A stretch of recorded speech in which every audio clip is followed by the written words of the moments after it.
नमस्कार, घटना चक्र बुक वीडियो के इस शैक्षणिक मंच पर आपका स्वागत है। हमारा उद्देश्य है ज्ञान को सरल, स्पष्ट और सुलभ रूप में आप तक पहुंचाना।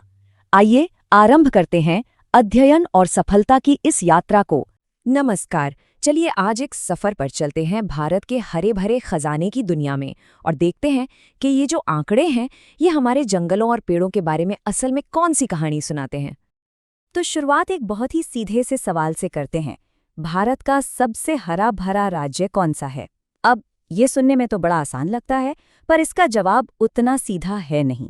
और यहीं से हमारी दिलचस्प कहानी शुरू होती है। अच्छा, इससे पहले कि हम आंकड़ों की दुनिया में खो जाएं, एक चीज समझनी बहुत जरूरी है। देखिए, हरियाली को नापने के दो तरीके हैं।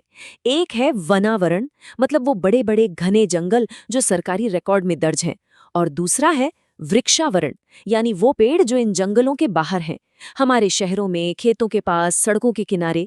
दोनों ही बहुत जरूरी हैं, पर दोनों की कहानी अलग अलग है। ठीक है, तो अब परत दर परत इसे समझते हैं। चलिए शुरुआत करते हैं उन राज्यों से जो एरिया यानी क्षेत्रफल के हिसाब से महाबली हैं, मतलब जिनके पास सबसे ज्यादा जमीन पर जंगल फैला हुआ है। तो ये हैं हमारे हैवीवेट चैंपियंस। लिस्ट में सबसे ऊपर है मध्य प्रदेश, जिसके पास जबरदस्त वन क्षेत्र है, और उसके ठीक पीछे हैं अरुणाचल प्रदेश, छत्तीसगढ़, ओडिशा और महाराष्ट्र। ये हैं एरिया के शहंशाह। और यहाँ पर देखिए कोई मुकाबला ही नहीं है। जब बात होती है सिर्फ टोटल एरिया की, तो मध्य प्रदेश भाई वो तो सबका बॉस है, भारत के जंगलों का निर्विवाद चैंपियन। लेकिन रुकिए, पिक्चर अभी बाकी है।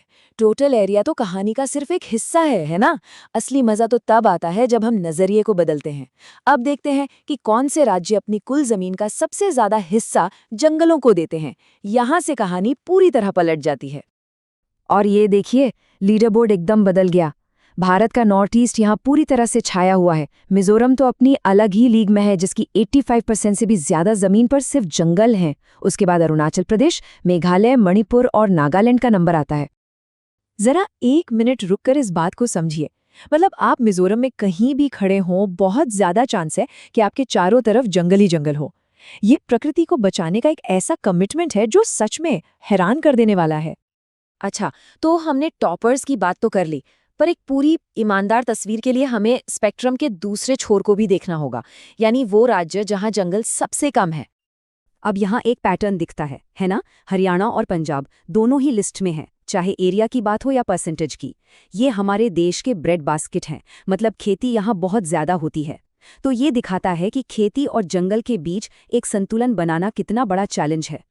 लेकिन कहानी सिर्फ राज्यों और जंगलों तक ही सीमित नहीं है।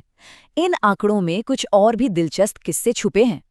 चलिए अब जरा वृक्षावरण और हमारे केंद्र शासित प्रदेशों पर नजर डालते हैं। देखिए, जैसे ही हम घने जंगलों से नजर हटाकर शहरों और गांवों के पेड़ों पर लाते हैं, लीडर ही बदल जाते हैं।